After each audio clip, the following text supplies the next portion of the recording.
commençons par faire toutes les économies qu'il est nécessaire de faire. Et s'il s'avère que nous avons encore besoin de trouver un financement, alors nous nous tournerons vers les Français qui, probablement, dans ces conditions-là, accepteront de faire un sacrifice. Mais là, aujourd'hui, ils ont le sentiment que toutes les vannes sont ouvertes, qu'on dépense à tort et à travers, qu'il y a des gaspillages inouïs et que c'est toujours à eux que l'on réclame des sacrifices et que l'on réclame de se serrer la ceinture.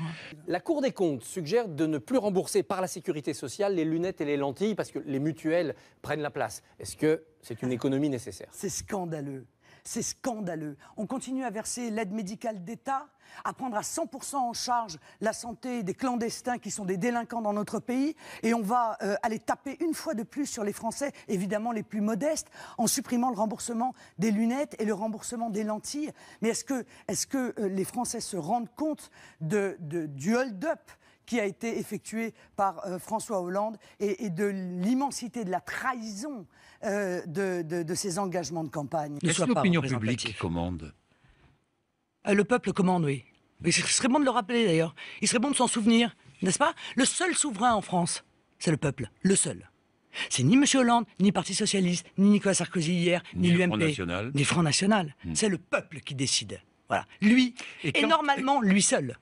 Oui, réduire la dette, il y a des bons moyens, hein. Il y a des grandes sources d'économie à faire avant de sacrifier les Français et de leur demander toujours plus d'impôts. Il y a l'immigration, 70 milliards, il y a l'Union européenne qui nous vole 7 milliards d'euros par an, il y a la dérive des collectivités territoriales. Pourquoi vous dites voler? Pourquoi vous dites voler? Parce qu'on leur donne 20 milliards et on est un des pays qui récupère le moins, seulement 13 milliards. Oui, mais on les donne parce qu'on le veut bien.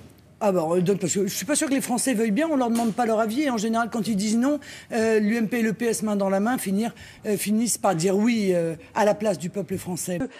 Moi monsieur, je veux bien tout ce qu'on veut, mais avec quoi actuellement vous remboursez la dette? Avec quelle création de richesse? Parce que pour l'instant, il n'y a pas de croissance, il n'y a pas de création de richesse, il n'y a pas d'emploi. Il est sûr qu'il y a eu pendant longtemps une image de la France, de la grandeur de la France, de la liberté de la France, de la souveraineté de la France, une France puissante, une France capable d'être une voix dans le monde. Ça n'est hélas plus le cas, ça n'était plus le cas déjà sous Nicolas Sarkozy, ça n'est pas le cas bien entendu sous François Hollande. Eh bien, il est probablement temps de retrouver cette grandeur. Sur un autre sujet, les sénateurs se sont exclus de la loi sur le cumul des mandats. Écoutez, au moins le masque tombe. Les Français vont se rendre compte que les responsables politiques et les élus n'ont qu'une seule démarche, c'est protéger leurs propres intérêts. Voilà, c'est tout. Les Français sont pour le non-cumul. Vous êtes contre le cumul des mandats? Je suis contre le cumul des mandats, comme les Français. Mais les sénateurs, ils disent il y aura le non-cumul, sauf pour nous. Voilà. Eh bien, ceci démontre cette dérive de la vie politique française qui fait qu'aujourd'hui, que ce soit les partis politiques ou que ce soit les élus, ils ne sont là que pour défendre leur prébande, défendre leurs intérêts propres, oubliant totalement, évidemment, l'intérêt général. Mais je remarque quand même qu'un certain nombre de groupes politico-religieux, et on s'en est déjà parlé ensemble sur ce plateau, ils cherchent à imposer leur mode de vie aux Français. Eh bien, les Français ne veulent pas de ça. Les Français, ils veulent vivre comme des Français. Et ceux qui viennent doivent vivre comme des Français. Et s'ils ne veulent pas vivre comme des Français, eh bien, ils ont beaucoup d'autres pays où ils peuvent aller vivre. Et s'ils veulent imposer leur loi religieuse, s'ils veulent vivre selon la loi religieuse, il y a des dizaines de pays dans le monde qui appliquent la loi religieuse, notamment musulmane, de manière plus ou moins dure d'ailleurs. Ils ont la liberté d'aller y vivre selon leur conception. Au-delà de cela, il y a une délinquance qui explose à Marseille comme partout en France et qui aujourd'hui est en train de faire reculer massivement les libertés individuelles. Car la réalité, monsieur Dian, c'est que dans des villes et même dans des villages aujourd'hui, eh bien la criminalité et la délinquance sont tellement puissantes qu'on adapte nos comportements aux sorties des voyous, en quelque sorte. On ne va pas dans tel endroit, on ne sort pas à telle ou telle heure. C'est dangereux. Eh bien, voilà. Eh bien, nous sommes donc dans une situation où les libertés individuelles reculent du fait de l'incapacité du gouvernement français à régler le problème de la sécurité. Donc, il faudrait que sur l'ensemble du territoire, si je vous écoute, on adopte une méthode qui serait celle de Giuliani il y a quelques années à New York, c'est-à-dire tolérance zéro partout. Exactement. C'est exactement ce qu'il faut faire. Il faut s'en donner les moyens et il faut arrêter de lancer des signaux aux délinquants qui sont des signaux que ils peuvent continuer durablement leur délit, il ne leur arrivera strictement rien. Or, c'est le signal que lance évidemment Madame Taubira aujourd'hui avec sa contrainte pénale, mais c'était le signal aussi que lançait Rachida Dati hier, lorsque elle a mis en œuvre une loi qui en réalité laissait dehors tous les délinquants qui étaient condamnés à moins de 2 ans de prison. Et une réaction à quelque chose qui vient d'être dit à propos des prestations sociales pour les étrangers. Vous avez dit que vous n'en vouliez plus, mais les cotisations, du coup, ils ne les paieront pas non plus. Logique, nous dit Joac. Non, monsieur, que les choses soient claires. Que la sécurité sociale, qu'elle puisse être accordée aux travailleurs étrangers, je trouve que c'est parfaitement normal. Je trouve même que le fait de cotiser pour le chômage, même si ça ne doit pas être indéfini, bien entendu, est légitime. Les prestations familiales, les allocations familiales, il n'y a aucune raison de les accorder aux étrangers. Et je parlais tout à l'heure de l'AME, c'est-à-dire les clandestins, les gens qui, dans notre pays, sont en situation de délinquance et qui bénéficient du logement, de la scolarisation gratuite de leurs enfants et de la prise en charge à 100%, ce dont les Français ne peuvent pas bénéficier, c'est quand même assez délirant, quoi. J'ai lu votre programme attentivement. Vous proposez d'augmenter le nombre de fonctionnaires en France. Comment pouvez-vous financer ce prodige ? Non, je propose de baisser massivement les fonctionnaires territoriaux. C'est la moitié de la fonction publique en France. C'est la moitié du poids.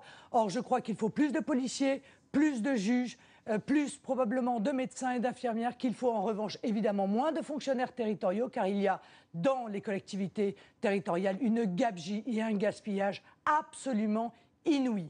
Voilà quelle est notre position. Elle est équilibrée. Nous avons des propositions qui sont sérieuses, travaillées, chiffrées. Où le Front National a eu à gérer des villes, Toulon, Marignane, Vitrolles. On s'est aperçu à la fin des mandats des maires respectifs que ça avait été catastrophique. C'est faux. Ce que vous dites est faux. Ce que vous dites est faux, mais vous le répétez tellement souvent que vous avez sûrement réussi à en convaincre un certain nombre de Français. Les situations ont été très diverses. Je ne crois pas qu'à la fin du premier mandat, par exemple, d'Orange, de M. Bompard, ça a été catastrophique, sinon il n'aurait pas été réélu. Bon, il a été réélu. Depuis, il n'est plus au Front National. Et brillamment. Mais c'est un autre problème. Je veux dire, la politique qu'il mène est une politique Front National, sauf si vous m'apprenez que ça n'est pas le cas. Bon. À Saint-Gilles, ça n'a pas du tout été catastrophique. Et quant à Toulon, puisqu'on parle souvent de Toulon, Jean-Marie Chevalier a très certainement commis des erreurs personnelles. Ça, c'est une certitude. À un moment donné, il a pris son envol, il a voulu se libérer du Front National. Je pense que l'encadrement que représentait le Front National, lui a probablement manqué. Mais parlons des finances de Toulon. Dites-moi, au moment où Jean-Marie Chevalier gagne Toulon, dans quelle situation est la ville ? Monsieur Arex ne l'a pas totalement ruinée. Elle n'est pas sous tutelle à ce moment-là. Bon, eh bien, incontestablement, lorsque Jean-Marie Chevalier, avec toutes les erreurs qu'il a pu commettre, est parti, la situation de la ville de Toulon s'était considérablement améliorée. Il dit également qu'une fois au pouvoir, eh bien, vous ne ferez pas plaisir à certains. Alors, qui doit avoir peur ? Eh bien, ceux qui abusent.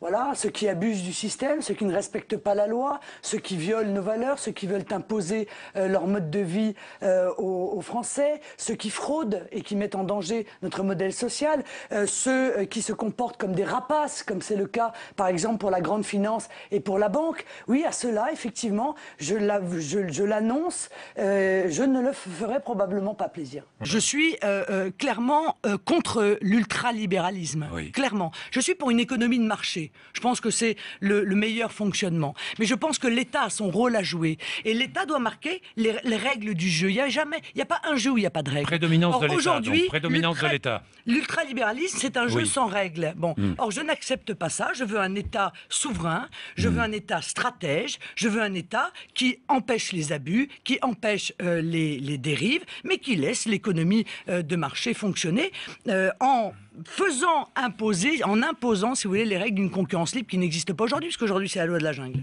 Je propose que la France redevienne libre, un pays libre. Vous savez, on s'est battu pour la liberté et pour la souveraineté dans notre pays. On s'est battu pour maîtriser notre destin. Et aujourd'hui, à notre insu, eh bien, on a transféré l'ensemble de notre liberté. Nous devons reprendre la main sur notre avenir. Nous devons redevenir un peuple libre et déterminer ce qui correspond à nos intérêts et pas aux intérêts, un coup de Bruxelles, un coup de Francfort, un coup de Washington, ou bien même les desiderata de Mme Merkel. Mais ça se fait pas facilement, ça, c'est très difficile. Pourquoi c'est très difficile ? Pourquoi c'est très difficile? Mais c'est Parce toujours qu'on le est même lié à l'Europe discours. aujourd'hui. Dès qu'on dit quelque chose, on dit c'est pas possible. Eh bien, si Non, on c'est dit c'est possible, difficile. devenir libre, c'est possible. Se protéger aux frontières, c'est possible. Arrêter la concurrence internationale déloyale, c'est possible. Et est-ce que vous ne portez pas, vous, une part de responsabilité? Parce que cette exaspération, vous la flattez, elle vous sert. Non, pas du tout, monsieur. Elle ne me sert pas. Et elle ne sert pas à mon pays, voyez-vous. Et je trouve que votre propos est limite. J'entends bien, hein, c'est tellement facile, comme ça permet d'éviter de trouver les vrais responsables. Les vrais responsables, monsieur, c'est ceux qui ont laissé cette situation s'installer.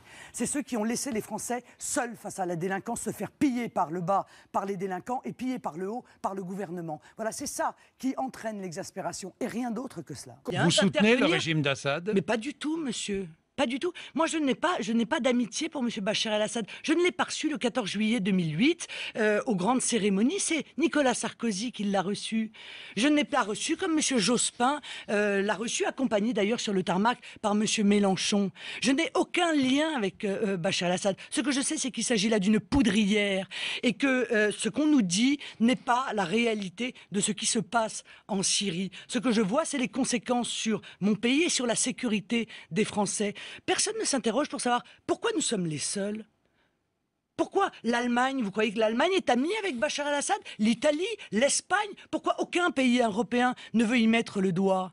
C'est probablement parce qu'ils se rendent compte que notre intervention serait probablement pire et que peut-être que les preuves qui sont apportées ne démontrent pas totalement qu'il s'agit là de la responsabilité du régime. Vous savez très bien que Mme Carla Del Ponte a accusé les rebelles d'avoir utilisé des armes chimiques il y a quelques semaines. Cette femme qui était portée au pinacle, depuis d'ailleurs, est considérée et traitée comme une moins que rien.